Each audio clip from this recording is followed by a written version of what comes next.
जय माता दी भक्तजनों। आज हम इस वीडियो में दुर्गा सप्तशती के अधिदेव्या कवचम का पाठ करने जा रहे हैं। श्री दुर्गा सप्तशती अधिदेव्या कवचम पाठ। नम चंडिकाय नमः। अध दुर्गा सप्तशती भाषा अधिदेव्या कवचम। महर्षि मार्कंडेय जी बोले, हे पितामह, संसार में जो गुप्त हो और जो मनुष्यों की सब प्रकार से रक्षा करता हो और जो आपने किसी को आज तक न बताया हो, वह कवच मुझे बताइए। श्री ब्रह्मा जी कहने लगे, अत्यंत गुप्त व सब प्राणियों की भलाई करने वाला कवच मुझसे सुनो। प्रथम शैलपुत्री, दूसरी ब्रह्मचारिणी, तीसरी चंद्रघंटा, चौथी कुष्मांडा, पांचवी सुकंद माता, छठी कात्यायनी, सातवीं कालरात्रि, आठवीं महागौरी, नवीं सिद्धिदात्री। यह देवी की 9 मूर्तियाँ और यह नव दुर्गा कहलाती है। आग में जलता हुआ, रण में शत्रु से घिरा हुआ, विश्व संकट में फंसा हुआ मनुष्य यदि दुर्गा के नाम का स्मरण करे तो उसको कभी भी हानि नहीं होती है। रण में उसके लिए कुछ भी आपत्ति नहीं है और न ही उसे किसी प्रकार का दुख या डर होता है।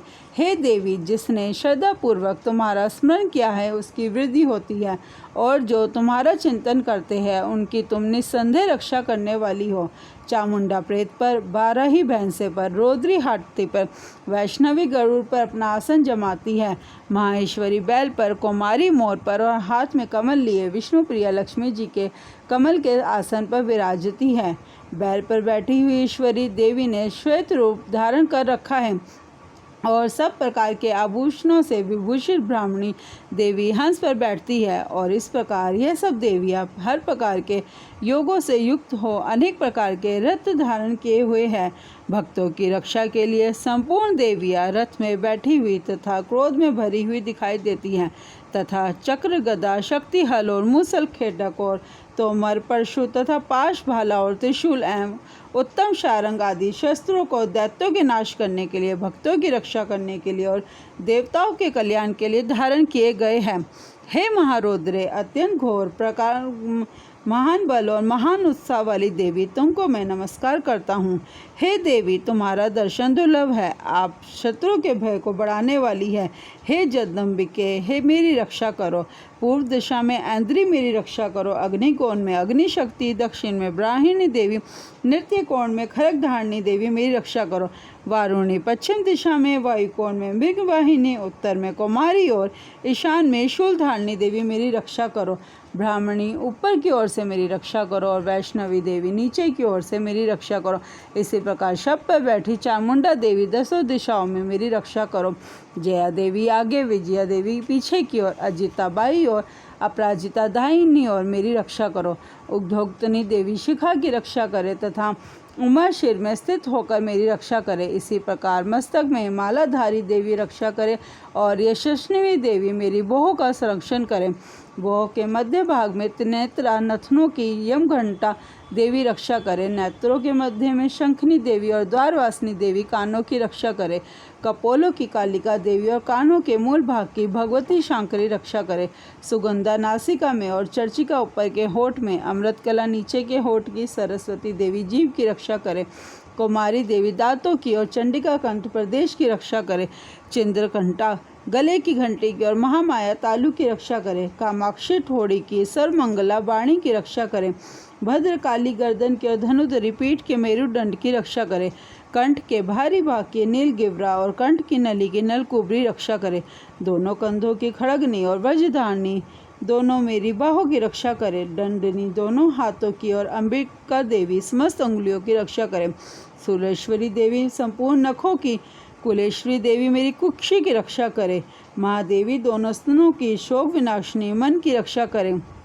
ललिता देवी हृदय की, शूल धारणी उदर की रक्षा करे। कामिनी देवी नाभि की, गृहेश्वरी गृह स्थान की, पूतना और कामिका लिंग की और महिषवासिनी गुदा की रक्षा करे। संपूर्ण इच्छाओं को पूर्ण करने वाली महाबला देवी दोनों जंघाओं की रक्षा करे। विद्यावासिनी दोनों घुटनों की और तेजस्वी देवी दोनों पाँवों के पृष्ठभाग की, श्रीधरी पाँवों की, उंगलियों की, स्थलवासिनी तलुओं की, दंष्टता करालिनी देवी नखों की, उर्ध्वकेशनी केशों की, बागेश्वरी वाणी की रक्षा करे। रोमांबलियों के छिद्रों की, कोबेरी और त्वचा की बागेश्वरी देवी रक्षा करे।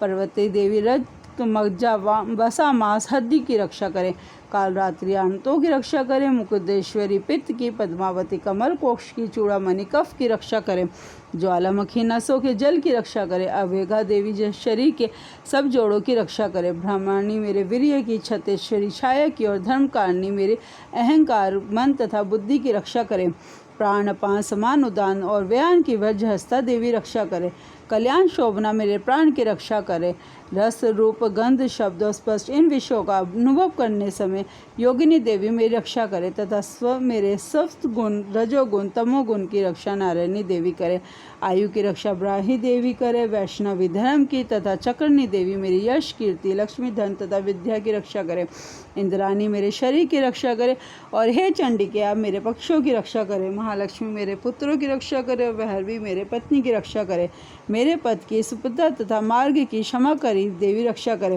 राजा के दरबार में महालक्ष्मी तथा सब और व्याप्त रहने वाली विजया देवी मेरी चारों ओर से रक्षा करे, जो स्थान रक्षा से रहित और कवच में रह गया हो उसकी पापों का नाश करने वाली जयंती देवी मेरी रक्षा करे, अपना शुभ चाहने वाले मनुष्य को बिना कवच के एक पग भी कहीं नहीं जाना चाहिए, क्योंकि कवच रखने वाला मनुष्य जहाँ जहाँ भी जाता है वहाँ वहाँ उसे अवश्य धन लाभ होता है और विजय प्राप्त करता है।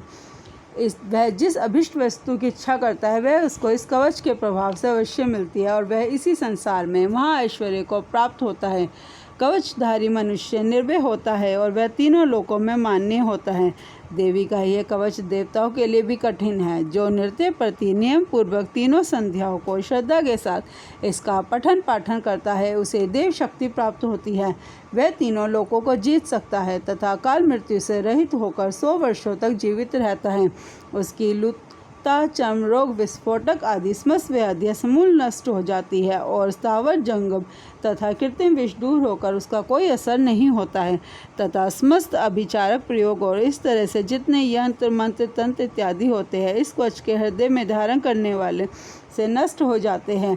इसके अतिरिक्त पृथ्वी पर विचरने वाले भूचर नवचर जलचर प्राणी उपदेश मास्त्र से सिद्ध होने वाले निम्न कोटि के देवता जन्म के साथ प्रकट होने वाले देवता कुल देवता कंठमाला और आदि डंकनी शंकनी अंतरिक्ष में विचरने वाली अत्यंत भगवती भयानक डंकनिया घृ भृत यक्ष गंधर्व राक्षस ब्रह्म राक्षस वेताल कुष्मांड और भैरव आदि अनिष्टकारक देवता भी उस मनुष्य को जिसने कि इसे अपने हृदय में कवच धारण किया हुआ है देखते ही भाग जाते हैं। इस कवच के धारण करने से मान और तेज बढ़ता है। जो मनुष्य इस कवच का पाठ करके उसके पश्चात सप्तशती चंडिका का पाठ करता है उसका यश जगत में विख्यात होता है और जब तक वन पर्वत और कानादि इस भमंडल पर स्थित है तब तक यहाँ पुत्र पोत आदि संतान परंपरा बनी रहती है। फिर देहांत होने पर मनुष्य परम पद को प्राप्त होता है जो देवताओं के लिए भी कठिन है और अंत में सुंदर रूप को धारण करके भगवान शंकर के साथ आनंद करता हुआ मोक्ष को प्राप्त होता है। ये दुर्गा सप्तशती का कीलकम स्रोत मैंने आपको वर्णन किया है। नवरात्रों में दुर्गा सप्तशती के सभी पाठों में ये अर्ध देविया कवचम पाठ करना अत्यंत आवश्यक है। इसी के साथ इस वीडियो को हम समाप्त करते हैं। अगली वीडियो के लिए आप मेरे चैनल के साथ जुड़े रहें। जय माता दी भक्तजनों।